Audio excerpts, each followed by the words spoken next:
आज हम एक ऐसी स्टडी टेक्निक पर बात करने वाले हैं जो सुनने में तो बहुत सिंपल है पर है उतनी ही जबरदस्त। नाम है डुअल कोडिंग।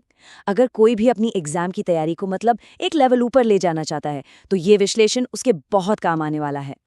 ये एक बहुत ही कॉमन फीलिंग है ना। घंटों की पढ़ाई की और ठीक एग्जाम हॉल में जब उसे एक ज़रूरी जानकारी की सबसे ज़्यादा ज़रूरत होती है, दिमाग एकदम ब्लैंक, कुछ याद ही नहीं आता। इसी को कहते हैं लीकी ब्रेन इफेक्ट।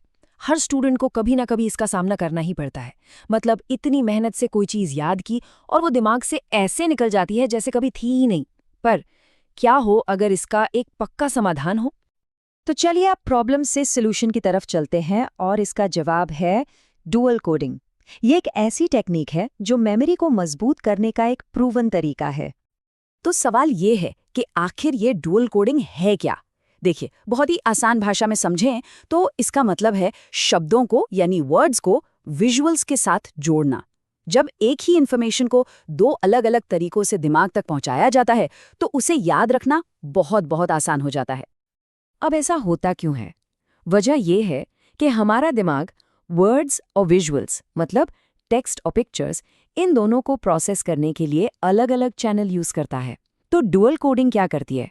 ये इन दोनों चैनल्स को एक साथ इस्तेमाल करके हमारी लर्निंग को कह सकते हैं सुपरचार्ज कर देती है। इसको ना ऐसे समझिए, ये दिमाग में किसी इंफॉर्मेशन तक पहुंचने के लिए दो रास्ते बनाने जैसा है, एक मेन रोड और एक बैकअप रूट।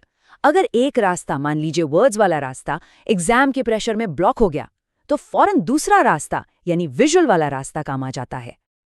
और हाँ, ये सिर्फ कोई तुक्का या ट्रिक नहीं है, इसके पीछे पक्की साइंटिफिक वजहें हैं जो इसे इतना असरदार बनाती हैं।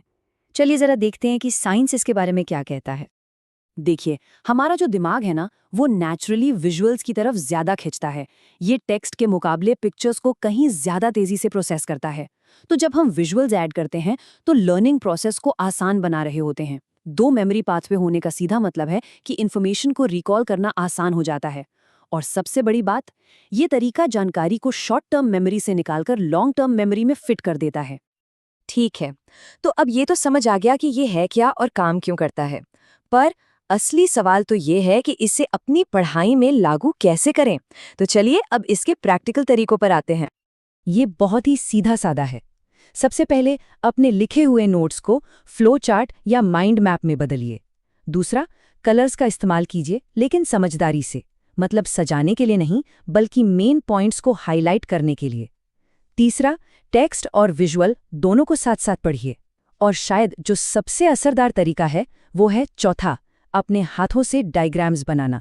और एक बोनस टिप भी है, पांचवा, जब कोई यही कॉन्सेप्ट किसी और को ड्रॉ करके समझाता है ना, तो वो जानकारी दिमाग में हमेशा के लिए छप जाती है।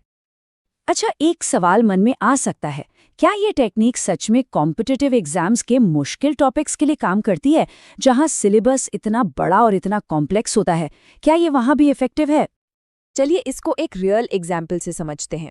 हम एग्जाम्पल लेंगे इंडियन बजट प्रोसेस का, जो कि कई सारे एग्जाम्स के लिए एक बहुत ही इम्पॉर्टेंट टॉपिक है। आमतौर पर इस इन्फॉर्मेशन को कैसे पढ़ते हैं? टेक्स्ट के फॉर्म में, है ना? स्टेप 1 तैयारी, स्टेप 2 संसद में प्रेजेंटेशन, स्टेप 3 पार्लियामेंट्री वोट से अप्रूवल और स्टेप 4 सरकारी विभागों द्वारा इम्प्लीमेंटेशन। जानकारी तो ठीक है पर याद रखने में थोड़ा ड्राई लगता है। और अब ये देखिए, वही सेम इन्फॉर्मेशन एक सिंपल से फ्लो चार्ट में, वित्त मंत्रालय से संसद और फिर सरकारी विभाग। कितना क्लियर और कितना आसान हो गया इसे याद रखना। यही है ड्यूअल कोडिंग का मैजिक, वर्ड्स और विजुअल्स एक साथ।